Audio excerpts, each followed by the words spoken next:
Today's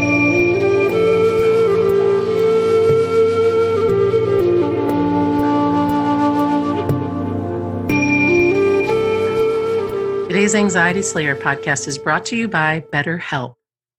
Are stress and anxiety interfering with your happiness? Have you been considering seeing a therapist, but you're not sure where to start? Betterhelp will assess your counseling needs and match you with your own licensed professional therapist so you can start getting the support you need online and in under 24 hours. And there's a special offer for Anxiety Slayer listeners. You can get 10% off your first month at betterhelp.com/slayer. That's betterhelp.com/slayer. Welcome back to the Anxiety Slayer podcast. I'm Shan Vanderleek here with my wonderful friend and co-host Ananga Sivir. We come together weekly from Kent and Leelanau to share Anxiety Slayer sessions with you and answer listener questions from our inbox and private Facebook group. Together, we share a powerful collection of techniques to reduce anxiety. And this week, we're talking about the value of connection during these unsettling times. As you might recall, Ananga and I were meant to meet each other this week for the first time in our 10 years of working with each other virtually.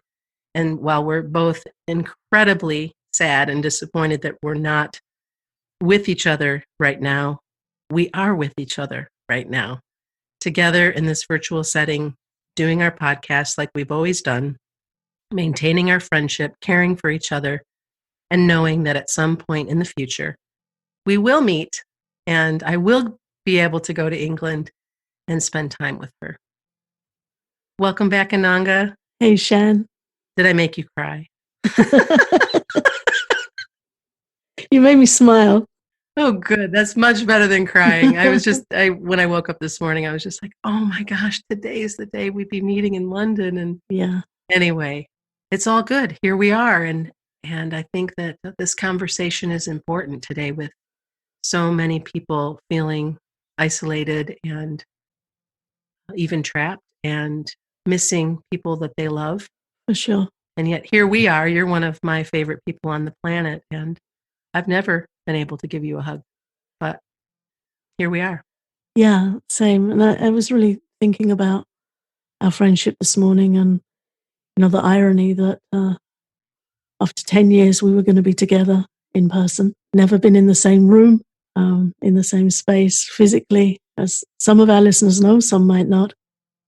And I was just thinking about that. And I was thinking, for us really, although we had that plan and it didn't come to pass, for us, this worldwide event that's happening is really business as usual because we communicate by speaking and hearing each other. And that was giving me cause to further think about the value of that, the value of really hearing our friends, our loved ones. This is a very tender time for so many of us.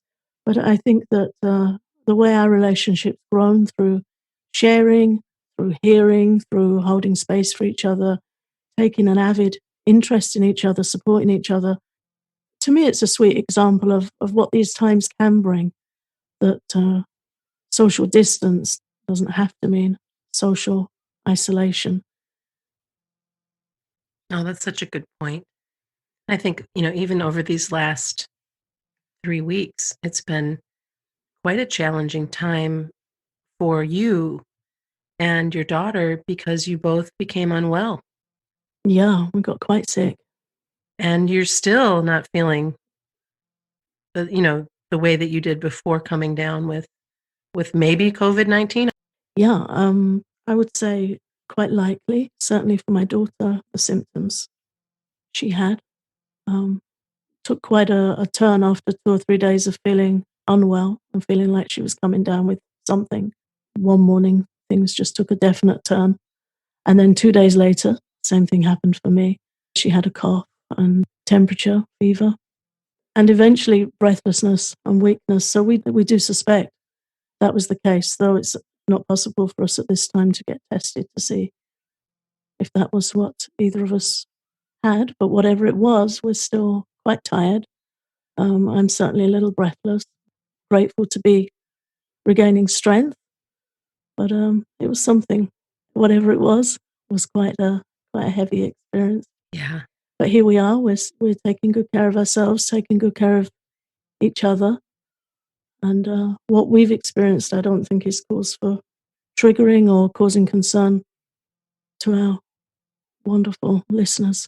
No, but in the same time, uh, being as close as we are and being on the other side of the Atlantic and knowing that you are suffering, that's one of the things that comes up with our listeners most often is, as many have told us, that they're not as concerned about becoming ill as they are about their loved ones and how are they faring and are they going to be okay? Yeah, And so I'm so incredibly grateful that you are on the mend, that both of you are on the mend and feeling like you're on, the better side of that experience. yeah, certainly we are, and we're very thankful. I'm thankful for all the kind support we've received. You kept in touch with us so beautifully, and other friends also offers of groceries coming in and all kinds of support. Very grateful for that. Sometimes in these difficult times, that's where you really get to appreciate the support and the love that's around us. Sometimes on the better days, we're not always as aware of that. So very much gratitude in our house. But yeah, very unsettling times. There's certainly where we are a sadness in the air. There's a soberness in the air Hmm. and a lot of sweetness. Like last Tuesday night in our apartments, everyone came up on their gardens and balconies to clap and cheer for the health service here. Oh, I love that. That's fantastic. It was really lovely. Somebody let some fireworks off. I didn't know what was happening. I don't watch the news, so I was out of touch. And we were just finishing our dinner, and I heard clapping and then more clapping and cheering. So I grabbed my coat to rush outside just as everyone went in. So, typical me. What's happening? What's happening? It's over. And I looked to catch my neighbour's eye, but she was already indoors. And I'm like, oh, so my daughter looked up online and she said, oh, it's a cheer for the NHS, cheer for the care workers, the health workers. And I was like, oh, that's so sweet. And it was quite moving, even though I didn't know what was happening. It sounded joyful and united. Still get to benefit from the energy of all of your neighbors and their gratitude. Yeah, and it's happening again this Thursday night. So I've set an alarm. I'm on it. Oh, good for you. This time I'll be out there joining in. Yeah. So sweet things like that are happening. Neighbours that I don't know so well have seen us going out for a walk and seen that we're not in full strength, and from a very respectful, safe distance have, asked how we're doing. Did we need anything dropping on our doorstep? So there's a lot of sweetness. Yeah. Also, of course, a lot of anxiety. I have older parents, and I've just learned that they have a neighbour who has been tested positive for COVID-19. So they're taking extra care at the moment with isolation and getting a little bit of help with groceries. I'd like to be nearer to them and able to drop supplies off for them. So definitely for those of us with family members with health challenges or older family members, it's a very concerning time. It really is. My folks are about, I guess, just about 2 hours away, and they are still going out regularly, shopping and doing things. They're not in big groups or having parties or any of that, but they're doing things that I wish they wouldn't. But I don't have control over the choices that that they're making. But they are also getting up there in age, and of course I worry, but it's a matter of praying and asking them to do the best they can to care for themselves because they're going to do whatever they do. I don't have control over what they choose to do. So I'm going to love them and pray for them and hope that they get through this time with their health. And I think for those that are challenged by anxiety, this is where we really might need some extra support. And we might need to take that brave step of just looking at how am I doing? Am I reacting or am I responding? Am I angry, which is often a cover for fear, underlying fear? Am I frustrated? Oh my gosh, Ananga, I have been all of those things. And I know that I'm not alone. The emotions, the waves of sadness or of fear, of gratitude, it's perfectly normal for us to be all over the place. Mhm. And then to draw that back in, like you said, and have some practices that can help you even out. And that's something that I've been working on much more in the last few days because I've allowed myself to get kind of sucked into the vortex of fear for a while. I was paying way too much attention to the news for a while, even though I knew better. And now that I haven't, now that I've given myself that break, now that I know what to do, how to best care for myself and my family, that's enough. And when another big piece of information comes through, I will receive that. I just won't let it come at me. I won't let it happen to me by putting myself in front of the computer. And I've even had to back off a little bit on social media as well. I don't need COVID-19 in my face over and over and over again. I have a very dear friend here in the UK who's just posted, if you or somebody close to you has this virus and needs support, of course, I'm here to talk with you and offer you my support. But if it's not in your immediate, vicinity at the moment, then let's just step away from it. Please don't keep sending me stuff because there's so much fake news, so much Yeah. scaremongery. And I had this a few years ago when I had a serious health diagnosis. So much stuff comes in at you. And I asked two friends in the UK to take that on for me. Could they just screen my messages and shield the communications? And they very kindly let all the stuff that they knew would overwhelm me, they held that and responded for me very kindly, and the good wishes filtered through. Sure. And a friend of mine was saying this morning, it's overwhelming. I just can't do this at the moment. She's also dealing with a long-term illness prior to this latest event that we're experiencing worldwide. So she's looking out for her overwhelm. And I thought it was a very smart move, a very smart step of self-care. Yeah. And only we can draw those boundaries for us, and only we can hold them firm. And it can really take some recommitting to that. We might have to do it every day. And there are days when we're going to fail. Yeah. There are days when stuff's going to get through. Somebody's going to pop their head over the boundary fence and we're going to let them in and then regret it or resent it. And it really is just a question of redrawing the lines every morning and saying, okay, what is the best I can do for myself today? What do I need today? I've been putting my phone and my iPad that I use for our work together. It's been put on do not disturb mode so much more than usual. And I'll just go and check in at set times because I can't take the barrage Yeah. of information coming in. And I want to be in good shape for our community. Yeah, of course. Really helpful to ask, what's the best I can do for myself today? How can I practice good self-care? How can I look after my nutrition? If I have dependents, how can I make sure they're getting what they need? Fresh air, nutrition, some nourishment for the mind. I know for me, at such times as this, I need to be quiet. There's a part of me that wants to run into creating courses that are going to help others, and I will be doing some of that. But there's another part of me that really needs to look after myself and go into deeper self-care, particularly when I'm in recovery. So I have to temper myself and ask myself, what's the best thing I can do for myself today? Mm-hmm. Somebody sent me a quote saying when Shakespeare was in quarantine, he wrote King Lear. And there's a part of me that goes after something like that, like a dog after a bone. Yeah, but he wasn't sick. Precisely. And we will be offering more support and gladly Yes. so. But as you know, my tendency is to pile on a little bit. So I'm having to be careful not to do that at this time. And that's one of the reasons why this week, this is our work. And this is all will be doing this week because I'm still taking a vacation. Mm-hmm. And while it's not the grand vacation I was hoping for, I'm going to be spending time at Lake Michigan. I'm going to be in the forest. I'm going to be doing some spring cleaning, just letting myself have some space and relax, nap, do whatever it is that I need to do because it's what I need. I know it's what I need right now. Because one of the things that came with all of this pandemic and everything around it is the little pokes at the health anxiety, which is where I go, Mhm. which is the anxiety that I struggle with the most if I'm going to be in a cycle. So thank goodness I know what to do.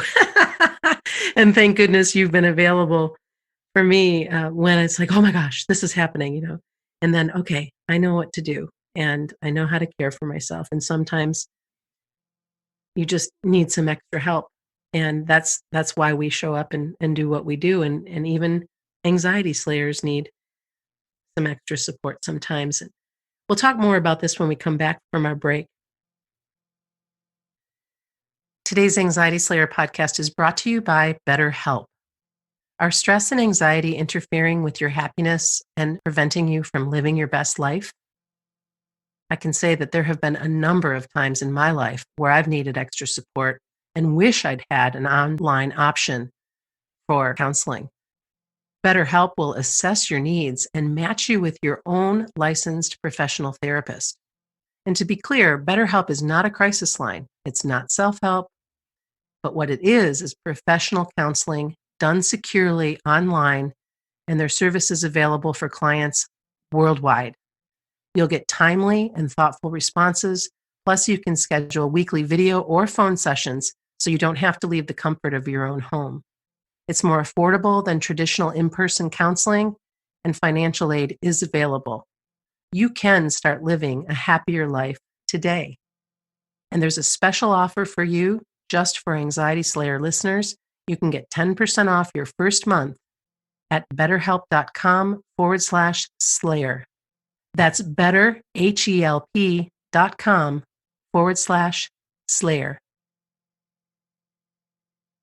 Before the break, I was talking about needing some additional support and being able to identify the triggers that I deal with. And it's one of the things that we want you to be able to do as well. If you know health anxiety is a trigger, or social anxiety is a trigger, or financial anxiety, whatever it might be, knowing that and being able to care for yourself, being able to take a breath and assess how you're doing right now and how you're in this moment, you're doing just fine.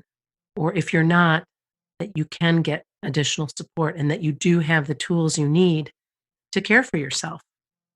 I think it's really helpful to look at this with compassionate understanding. And when we're talking about living with anxiety, as we've discussed in the past, some wonderful teachings from Ayurveda, India's ancient science of living a long and healthy life. Ayurveda teaches that different body and mind types respond in different ways to different events. And the Vata type is the type that's more prone to anxiety. That's their challenge, is they tend to worry, they tend to experience fear, they tend to have what if thoughts about the future. And one of the real challenges when Vata becomes disturbed in the mind is that we can catastrophize so easily about our own body. So any little symptom or sensation in the body, the Vata mind will zoom right in on that. And you can imagine 100 times a day that you've got whatever particular fear is the flavor of the month, whatever particular illness you might feel triggered by. Mm-hmm. Currently, with this coronavirus being all over the place in the press, and you're reading the symptoms and you're hearing the symptoms, and then there's new symptoms and different things coming up, and we can practically manifest those symptoms just by keep hearing it and being concerned about it. But knowing that Vata has the tendency to do that, the first teaching is this isn't a flaw in you. Right. This is the tendency of the Vata type when it's disturbed. And the great things that come with Vata are what we really need to focus on to get through this feeling okay. Vata is witty, very funny. It's adaptable. It's creative. So I was sharing with you, Shan, before recording the show today, we were talking together, and I was sharing that a friend of mine had set up an art group of friends on Facebook at the moment. And we're all sharing a sketch a day. She's putting up a subject. Yesterday was your favorite animal. A couple of days ago was an orange tree. Today's toadstools. And we're all just having a go at doodling away, coloring in, and sharing our art with each other and encouraging each other. And for me, those kinds of practices are very mindful and very light, very preoccupying in a good way, very healthy. The challenge with Vata is when Vata's suffering, it runs to distraction. And because the anxious mind is so energetic and can create such a big picture of what we fear the most, the tendency is for us to run to heavy distraction, sometimes addiction, social scrolling, getting caught in the very things on social media that we don't want to see, or heavier movies, just something the mind pulls us towards, something big and loud or intense or state altering, anything to block out the noise of that anxiety. But when we understand that that's the tendency of Vata when it's disturbed, we can start responding more softly. And things that we can still do that really help are getting out in nature, getting out in the fresh air. There's so much statistical evidence from the Spanish flu epidemic of 1918 that one thing that really helped was when they had the outdoor hospitals, which no doubt came about from necessity because the hospitals were full, but it just so happened that the hospitals that were outside in the fresh air and the patients that were brought outside into the sunlight and the fresh air on a daily basis did so much better in recovery. So just remembering those simple facts that getting out in the fresh air, filling your lungs with air, meditating on your lungs being open and expansive, and just imagine they've got their arms out to receive energy and life and not have them be constricted, is doing so much for your immune system, so much for your health, and so much for your anxiety. So just each day to bring yourself to creativity, to nature, and to soulful connection with the people you love, really hearing each other, laughing with each other, for the people that you're living with, or if you're connecting as we are, Shan, long distance, just voice to ear, but also heart to heart. They can be both, just really connecting deeply. It is a beautiful time of connection in so many ways. It's just not the traditional way. My neighbors right now we have the best neighbors. Oh my goodness, we're so blessed. And so we talk to each other over the fence. Seriously, we have a fence in between our yards, and then and we just come out and catch up. And it's every few days. And how is each other doing? We're in the fresh air. We're keeping a safe distance, but we're listening to each other, and we're having a laugh, or we're being honest about the sobering reality of what's happening, or wherever it is we need to be. And just a couple of days ago, I made a lemon cake, and none of us wanted to eat the whole lemon cake, which is exactly what we would have done had we not given half of our lemon cake to our neighbors. So as we're making this cake, my daughter and I are being extraordinarily careful to make sure everything's clean, safe, the whole thing, and to take this cake to them while it's still hot. And my neighbor had such a laugh because I had texted her earlier if she, let her know we were baking. Did they want some of this lemon cake? And she, of course, replied, yes, we'd love some lemon cake.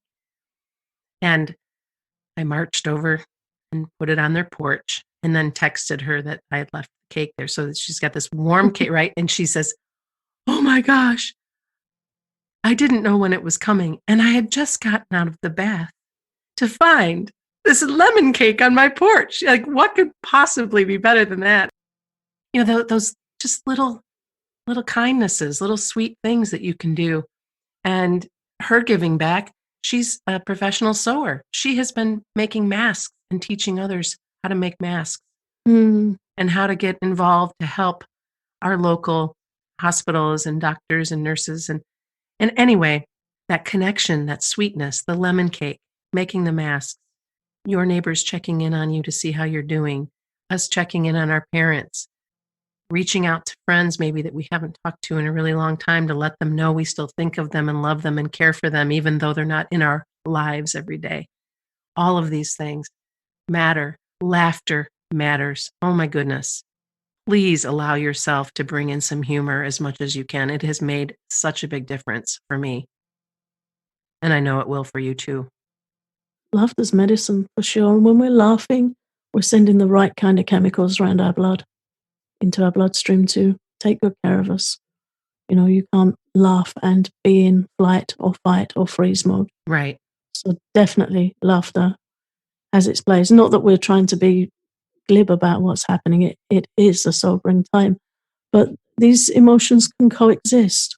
You can feel sadness and tenderness and gratitude and joy. I think in the West, we seem to think that things are mutually exclusive. Can you be happy and sad? Can you be bereft and connected and grateful? And yes, we can be All of those things. Yes. all of these things. And in gratitude and in joy and connection, sometimes comes fear. And this is something that Brené Brown teaches beautifully.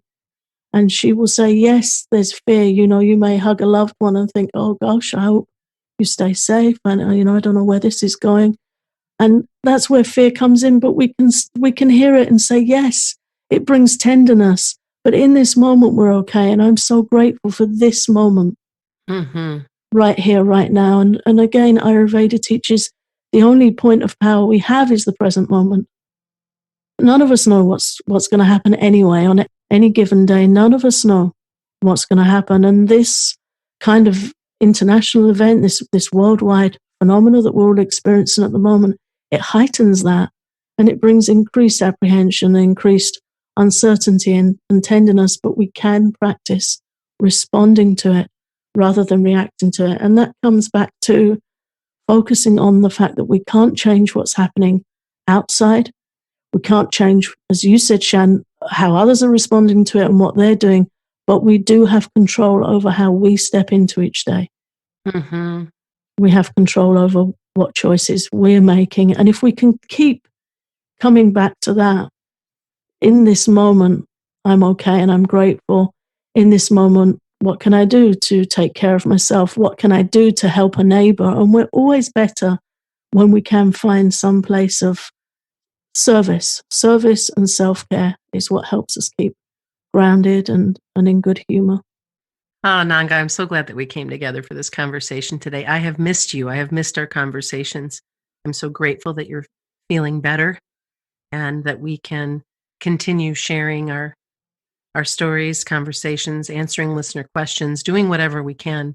And if you're new to the podcast, please make sure that you scroll through the directory for the last few that we've shared, because we have covered a lot of the subject matter through supporting you with guided meditation, through how you can best take care of yourself. Great conversation recently with Sherry-Anna Boyle. We have lots and lots of episodes to support you during this unsettling time. And if you have any questions, anything we can help you with, please feel very welcome to communicate with us via our Facebook group, private Facebook group. Nobody else can see, other than the members, what's going on in the group. So just look us up on Facebook, search for Anxiety Slayer. And there's a lot of support in that group, a lot of very kind souls there helping each other out. Most people know what everyone else is going through. So there's that beautiful peer support, but we're checking in there daily as well. So if you have any questions or concerns, anything we can help you with, anything you'd like us to cover, then please get in touch with us there and we'll do the best we can to respond. All right. Well, I think that's it for this week.